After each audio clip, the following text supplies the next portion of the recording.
রাতের বেলায় দুইটা আলামত হলো সফলতার লক্ষণ। আপনার সাথে যদি রাতে এই দুইটা জিনিস ঘটে, আপনি বুঝবেন এটা হয়তো আল্লাহর পক্ষ থেকে কোনো বার্তা বা ইঙ্গিত হতে পারে। গুরুত্বপূর্ণ বিষয়, আমরা অনেক সময় এটা এড়িয়ে চলে যাই, কিন্তু এটা খুব জরুরি একটা আলামত বহন করে। তার মধ্যে এক নাম্বার হচ্ছে, রাতের বেলায় যদি আপনার এমন হয় যে প্রায় রাতেই আপনি খুব ভালো ভালো স্বপ্ন দেখছেন, খুব পজিটিভ স্বপ্ন দেখছেন, কাবা ঘর জিয়ারত করছেন, অথবা বিদেশ সফর করছেন, অথবা কোরআন পড়ছেন, নামাজ পড়ছেন, অথবা ইসলামের কোনো জিনিস দেখছেন, অথবা এমন কিছু দেখছেন যেটা ভালো আলামত বহন করে, এরকম কোনো স্বপ্ন, এটা বুঝবেন এটা সফলতার আলামত হতে পারে। কেননা ভালো স্বপ্ন আল্লাহ এমনি এমনি দেখায় না, এটা একটা গুড সাইন।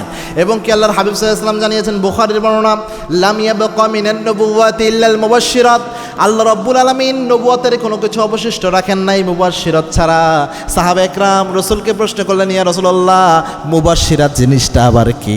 আল্লাহর হাবিব সাল্লাল্লাহু আলাইহি ওয়াসাল্লাম বললেন, আর রুইয়া সালিহা, অর্থাৎ আমার গুনাহগার গোলামরা, আমার গুনাহগার উম্মতরা যখন দিশেহারা হয়ে যাবে, আমি নবীর পরে আর তো কোনো নবী থাকবে না, আমার উম্মতদের দিক নির্দেশনা দেওয়ার জন্য আল্লাহ রাব্বুল আলামিন মাঝে মাঝে ভালো স্বপ্ন দেখাইয়া দিক নির্দেশনা দিবে।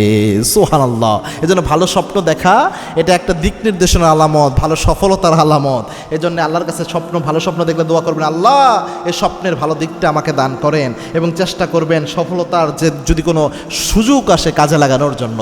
দুই নাম্বার হচ্ছে, যদি দেখেন প্রায় রাতেই আপনার অটোমেটিক্যালি ঘুম ভেঙে যাচ্ছে রাতের বেলায়, বুঝবেন এটা আলামত, ভালো আলামত। কেননা আরেকটা হাদিসে এমন পাওয়া যায়, আল্লাহ যখন কোনো বান্দাকে ভালোবাসে তাকে ইবাদত করার সুযোগ করে দেয়, সে যে আল্লাহওয়ালা হবে এরকম পরিবেশ পরিস্থিতি আল্লাহ তার সহজ করে দেয়।